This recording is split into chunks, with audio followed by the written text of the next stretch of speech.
Da biram tebe. Ljudi, ja ne znam da budem komična uopšte. Ja ću da napravim skeč apropo ovoga što pričaju da sam ja ovde lenja i da ništa ne radim. Ovako.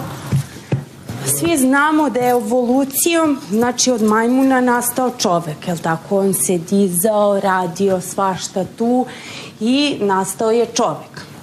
Pošto smo nastali ljudi, tako, kakvi jesmo, onda mi kuvamo, peremo i tako sve dalje.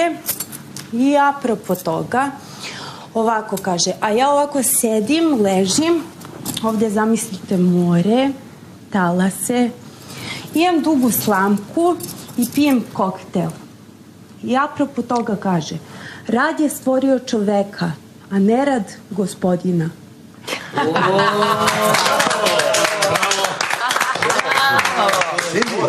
Cindy!